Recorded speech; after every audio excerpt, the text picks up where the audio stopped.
What is happening, everybody? Trey here, joined by my dad, Sean, and today, reactions to the classics. We are up to the year 2003 in our top 10 albums by draft that we've been running, going all the way back to the year 1965. So you can check out our playlist if there's a particular year, and we also have a decade list up as well. So been a very fun series, and we're cruising along through the noughties. Yep, 2003, as you said. If you know how this works, today I get first pick, Trey gets 2 and 3, I get 4, 5, and so on. We alternate that every year. Pay close attention. Let us know who you think won when it's over. Give us your top albums from 2003 if you so wish. And if you're a patron, remember, you get to vote on one of these albums for our live listening party that we do on YouTube one Thursday a month. If you're not a patron yet, we'd appreciate it if you check it out, the Patreon page below. Patron link on the end screen. The patrons make this thing go. Trey, I got first pick. And I listened to a ton of albums this year. I've been listening to way more albums these years. Because when we were doing this 60s, 70s, and 80s, guys, I already knew a lot of albums. Yeah. So I didn't have to listen to as many. Now, I'm listening to all kinds of stuff. So my number one album, Matthew Good, Avalanche. Okay. Debut solo album, marked a creative departure from his earlier work with the Matthew Good Band, who are very famous, I know, especially in Canada, an alternative band. Featured accompanied on this one by the Vancouver Symphony Orchestra on several tracks. Weapon and In a World Called Catastrophe are the standouts for me. I almost flipped this last night when I was doing the research. I almost flipped this with my number 2 pick because the only knock I have on this thing is it's almost 70 minutes and it's 13 songs. I'd shave off 2 songs, bring it in a little bit under an hour, and it'd be even that much better. But got to go with it, man. Very, very consistent. Trey, you got an album that I would have taken. I would have taken this album very soon. Well, you were speaking in Canada. Yeah. We're going Ween's Quebec right here, man. 8th record. I can't remember if I had the Mollusk on or it was on honorable mention, but Ween, man. And I also had him appear in my top 5 in a previous year. So, I know they have a very rabid cult-like fan base, man. And so it's been fun to kind of dive into that a little bit more. It's experimental, psychedelic in nature, and it shows them firing on all cylinders, I think, as songwriters reaching into some of that emotional territory that some of their maybe goofier, more out there older work never approached. The opener, It's Gonna Be a Long Night, followed by Zola, followed by a track I did a reaction to, actually, Transdermal Celebration. Shows kind of the druggy and mental health topics that pop up throughout all of this record. Great production on this thing. Fantastic instrumentation just all the way around. And man, Ween firing on all cylinders here. My favorite record from them that I've heard up to this point. High praise. And we're going to stick with my second pick, another 8th record, and the supposed final record from this man at the time, but that didn't We had a lot of that back in the day, man. We have Jay-Z's The Black album here. Man, a who's who's of producers on here, everyone from Just Blaze and Kanye. Eminem even is on production here. The great Timberland and Rick Rubin, of course, on 99 Problems, maybe the most famous song off of this record. Certified triple platinum. I just think one of the best overall produced. The beats on here are just absolutely fantastic. And then Jay was very fired up and I think really honed in, thinking that this is going to be it. This is going to be my final, bringing it, man. Final record here. Top tracks for me, Dirt Off Your Shoulder, 99 Problems, Encore, which of course was famously teamed up with Numb. With Numb Linkin Park. Linkin Park, and I think for a lot of rock fans, obviously they're going to know that version more. What More Can I Say? My first song. Jay gets really personal about, again, his upbringing, while still having some of those bangers in there, when like 99 Problems and Dirt Off Your Shoulder. And there's even a cool remix to this record by the producer Danger Mouse called The Grey Album, where they have jayz rapping over Beatles tunes from the White Album instrumentation. Okay, I gotta listen to that. Which that's a whole other can of worms. Paul and Ringo and Jay were all cool with it, but EMI ended up shutting it down. So there was tons of bootlegs, and it had to be released online, and then so it's kind of interesting. Can I find this somewhere? Oh yeah, it's on YouTube in full. And okay, so all right. It's pretty. Some songs work a little better than others, but it's cool hearing the Beatles and Jay-Z kind of mashed up. Yeah, I can see that. Well, my second pick, which is almost my first pick, The Strokes' Room on Fire, second studio album, 4 in the US, 2 in the UK. We go from Matthew Good having almost 70 minutes of music to this one having 32 minutes on 11 songs. Standouts 1251, Reptilia, which Room on Fire is a line in there. That's where it is. And The End has no end. But really, man, this album is just fantastic. Some people, retrospectively, a lot of publications put this higher than Is This It, which was high up for me. I won't say where in a previous year. Yeah, I really dig this record. I'd have it kind of on par with Is This It, actually. I think it is. I think it is on par. Reptilia, maybe my favorite Strokes song, one of them. I'm not as high as on the band as a lot of people are, but man, still a really strong album right there. Next up, ironically, because this was one of this guy's favorite You stole bands, this from me, man. Brand new, Deja Entendu. Second studio album. The title was French for Already Heard, which they could have just said Already Heard, but they didn't. Only gold album. Huge critical acclaim, especially retrospectively. The Quiet Things That No One Ever Knows is outstanding. Sick Transit Gloria, Gory Fades, and actually my favorite song here is The Boy Who Blocked His Own Shot. Man, that's the go-to for teenage girls getting into brand new, Dad. Look at Trey flaming me right here, man. But you know what? I mean, they're excellent. I just played this album for now I hate to say it, your teenage sister. So yeah, really, really good stuff. I think it's interesting that the songs sound one way, but when you read Jesse's lyrics, and it's a lot of these songs are a lot deeper than what you might expect in the genre, which I know you can speak authoritatively to. Oh, definitely, man. Growing up, brand new, when I was in high school and in college, was my favorite band, man. So it's cool. And you weren't a teenage girl. Yeah, no, exactly. So, no, this is a really strong record. I think for a lot of brand new fans, it would be their favorite. I'd have it fourth out of their 5 Yeah, he told me records. that. I'm like, what? After I listened to it, I'm like, what would you have? Is it fourth out of... I'm like, okay. But I like some of their heavier stuff that's coming later. But, man, still a great record.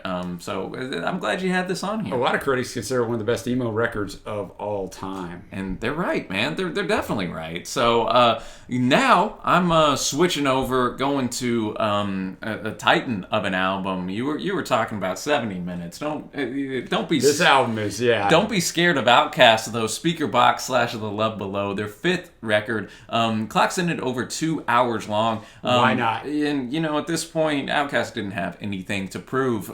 So I like it's really a tale of two records, right? So you start off with the Speaker Box section where Big Boy jumps on, leans into that more southern hip hop, which early Outcast was known for, and then Love Below is Andre 3000, one of the greatest rappers of all time, man, and he really bears it up and shows his artistry and influence not only in hip hop, but there's jazz stuff in here, some funkiness, some psychedelic influences even. So and I mean, you had 2 #1 hits on here as well, The Way You Move, and then one of my top 10 songs of all time, Hey Ya, up in here.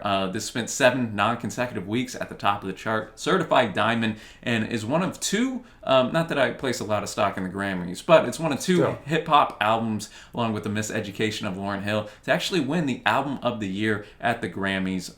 Hasn't been done in the near 20 years since.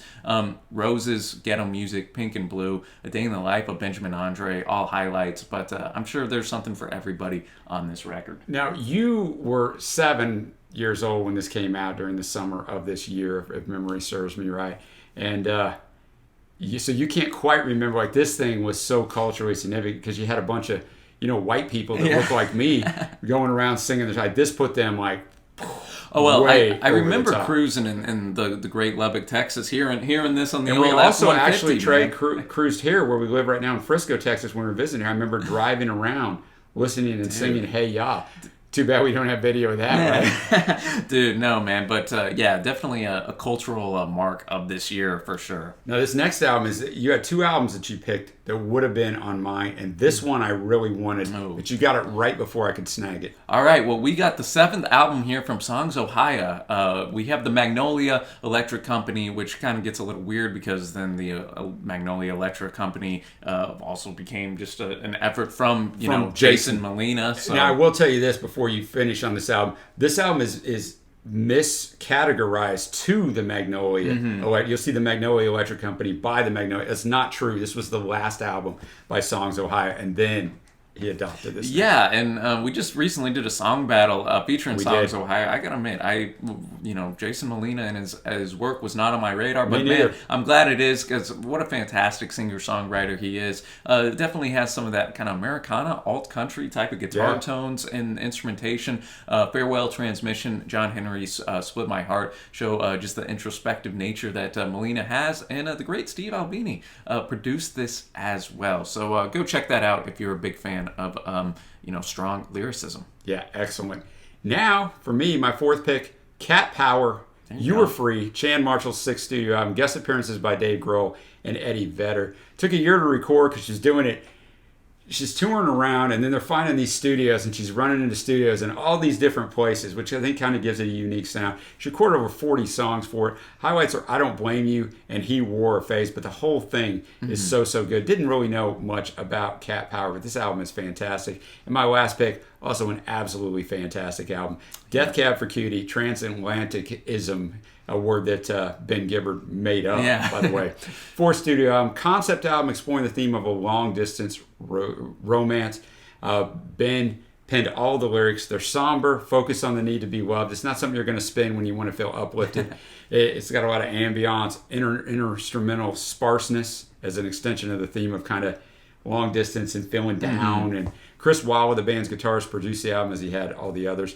The New Year title and registration are really good, but for me, the sound of Settling is maybe one of the best songs of the decade. Ooh, okay. High praise right there, man. I love that song. This was going to be in contention for my last pick until you took it, man. So yeah, it was quite the year for Ben Gibbard, and we'll get to that in the honorable mentions as well. But I'm shifting here to a debut record from the Mars Volta, Deloused in the Comatorium. How's that for an album? That is an album name. Produced by Rick Rubin. Hey, he's popping up all over here.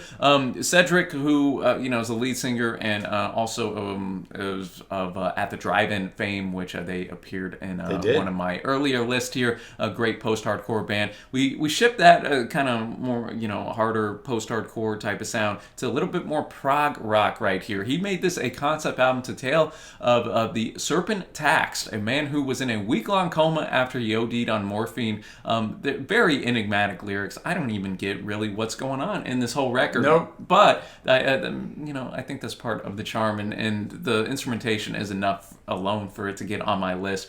Some great, impressive guitar solos on here. So some sophisticated kind of Latin inspired rhythms. Can tell lots of time was put into this to meticulously make sure everything was on point. My favorites include Drunk Ship of Lanterns. That's maybe where the best guitar work on this record is, and Take the Veil, Serpent Taxed. Well, the thing with this album is it is so freaking critically acclaimed. And I listened to it, and honestly, I just didn't get it. Hey, you're not going to get maybe I'm too feeble with mine. Maybe it's that teenage girl in me, Trey. All right, honorable mentions. I really needed a top 8 this year. Yeah. Because, there's a lot of good records. There's a lot of good records. So my 3 that would have been in the top 5 in another year just didn't make it this year. Elephant, The White Stripes. A lot of people I know are going to have that up there. Ghosts of the Great Highway, Sun Kill Moon. Yeah, fantastic. Chicago John, one of our supporters, had me do this album. That album's fantastic. And It Still Moves by My Morning Jacket, who made one of my previous top 5s. Absolution by Muse. Decoration Day by Drive-By Truckers.